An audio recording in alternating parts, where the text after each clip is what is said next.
Alright, hi everybody, it's Bonkai922. Got a lot of things to go into. Today I went to Image Anime. Got a figurine. You'll see that later in the live stream I do tonight. I'll do an unboxing of it. But right now, it's time for Bleach. This one was pretty special. This one was Bleach 525 Edges. This is more or less the reveal. We get a flashback in this episode, this chapter, which I had a feeling we were going to get a flashback. I just didn't know from who or for what. This is pretty good. It was a pretty good damn chapter, to say the least. It was a flashback of Zaraki when he was like, I can only gather how old Zaraki was in this flashback. 10? 6? I'm going to say 10. I'm going to say 10. He must have been at least 10. He was a kid. So, let's get into a summary. The beginning part, we have Zaraki, he's fighting Unohana. And he keeps... And that's another thing, the reason why I'm giving this a 4. And I really should give this a 4.5 because it was a fight and it was reveals. A lot of revealing. Things were revealed to us about Zaraki. But I'm going to give it a 4, stick with a 4. And beginning part, he says he's losing consciousness again. How many times has it been? So on and so forth. And we have page 4. Wait, no, it's not page 4. We have him fighting her and saying that he's been, he loses consciousness, and then he passes out in the middle of a battle, and he comes back swinging his blade. And he says, "No nostalgic," and the non-stream translation was weird. It says that fights give me a hard-on. I don't know if that means like. I think that's just. His fights made him excited. And give it this euphoric kind of feeling. And he says he never lost consciousness except for during that one time when we fought. And then we got the title page, Edges. And you see Zaraki when he was a child, the back of him. So more or less. And it says between the conscious and subconscious. And we get Unohana with back in the day, and her subordinate are trying. She's basically, her deal is she's walking around trying to find somebody in the outskirts of the Rukong district, trying to find somebody that could fight her, that could go one-on-one with her. And she was pretty OP in the day, Unohana. She was a different kind of person. Her eyes were colder, and she was much more eviler. And she's wondering, she sees a mound of corpses, of bodies there, and she's wondering that, and it seems like she wasn't the one who slayed them. It was somebody else. Sorry, that was my phone. Somebody else slayed these people. And she's wondering if it wasn't me who slayed them. And there we see Kid Zaraki. Zaraki as a child. I think Taking 101. He said Tarzan Zaraki, which I found very interesting that he said that, because he does kind of look like a Tarzan in there. On top of a mound of corpses, but you know how Tarzan is, and he's like, ooh, like almost like a monkey. So here you have Zaraki as a child, and he is just primal instincts, you know? You know what I mean? Going on pure primal instincts, killing people. And it's apparently this is, I think, from Zaraki saying he became apathetic and he wanted more for duels. For that reason, he became a nomad, uncovering every rock in an attempt to find someone worthy. And it says that law. I don't know if it's him talking or Unohana. That was the confusing part. But it says that last does the morphs like a frame. Euphoria. Oh, yeah, it was Unohana saying that. And she says that out of all the people, she would never find such bliss crossing blades with a mere child. That very child would, of all things, hurt her. And that's how the wound she got on her chest. Right here. She got it from Zaraki when he was a kid. When he was a kid. That's another thing to think about. Not when he was in the Soul Society. When he was a kid. That really blew me away. Now, I'm not going to say, oh, Unohana's, you know, she's a piece of crap. I'm not going to say that. But I am going to say this. The explanation of how Unohana got that wound and why she got it from him is simple. When he was a child, Zaraki had enough. He went on instincts. That was his raw ability, raw power, his full power.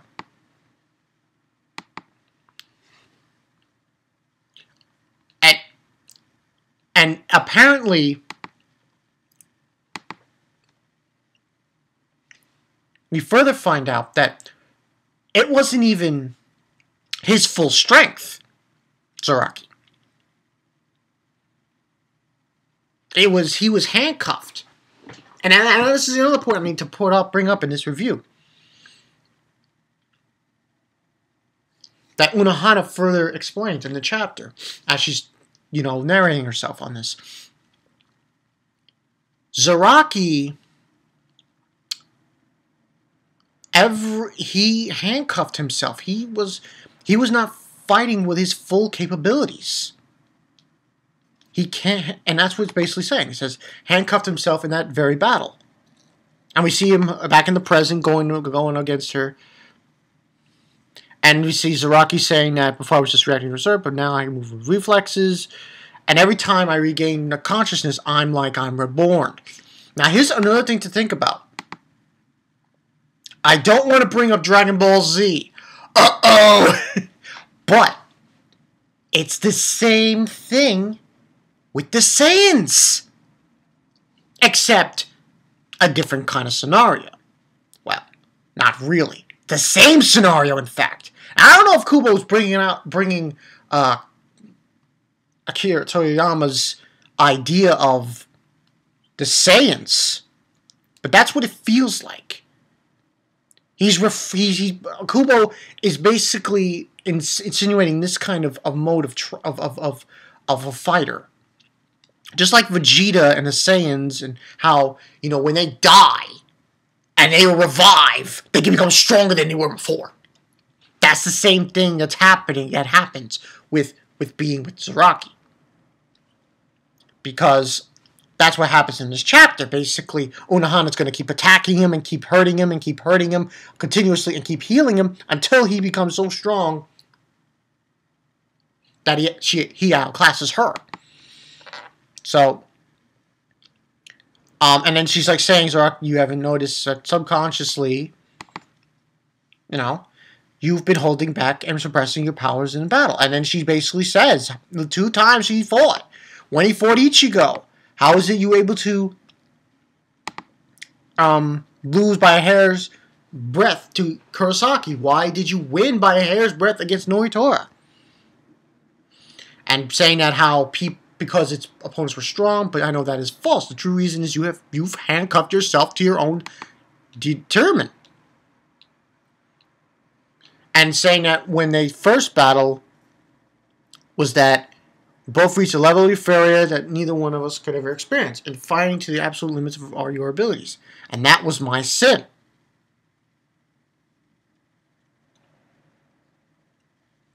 And then what she was saying in this conversation to herself is just basically saying that even I was not a match for you.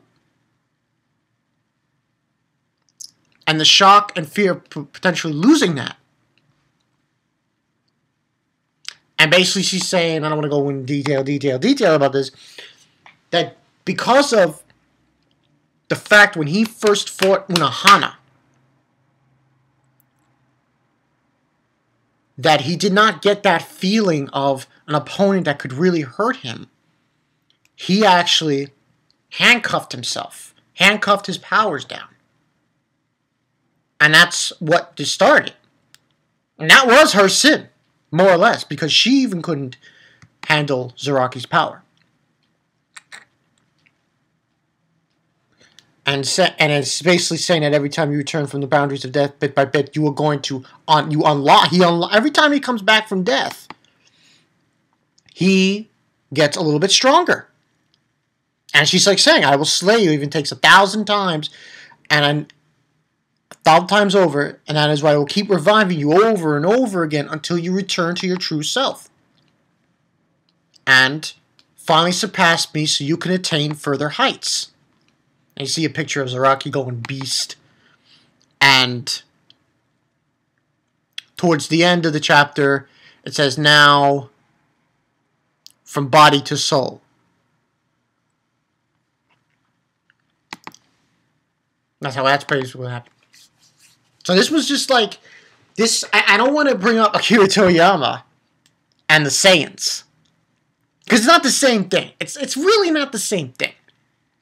And this was a really good chapter. It really explained a lot of things about Zaraki. When you get down to it. Because, now I'm not going to say, Unohana's a piece of crap. No, I'm not going to say that. Unohana's still beastly as fuck. But it just goes to show you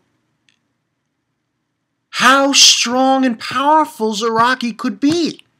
But he limits himself because of Unohana. If Unohana was stronger during that time, if she was able to hang with Zaraki more, then, it would have been a different story. But this was a good telling sign for this chapter, and for Zaraki. I really enjoyed this whole explanation. And you got two things in this chapter that were phenomenal. A fight and explanations. Can't ask for many more than that. And I just thought this was a fantastic thing. You got a flashback, you got a fight happening at the same time, and an explanation behind Zaraki's power. I mean, it really occurs to me, like, how is it that Zaraki lost to Ichigo, but he defeated Noitora? And this is a good explanation. He shelled himself. He put his powers in it wasn't his true power. Pretty much.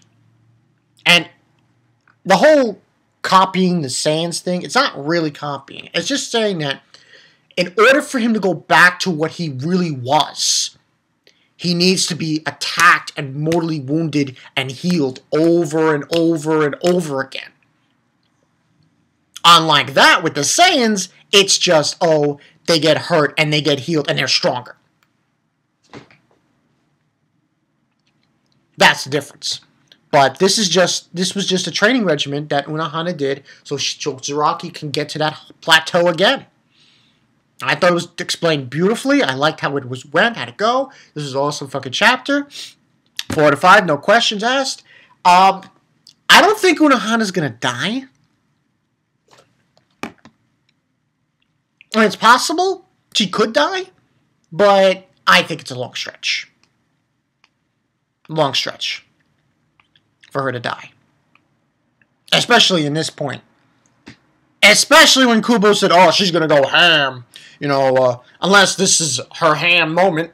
And she gets stomped. So we'll see about that. But overall, people, this was a great chapter. Tell me what you guys think. Comments below. What do you think about this explanation? of Zaraki. I want to hear your guys' thoughts. What do you think about this explanation? Because I thought it was actually done very well.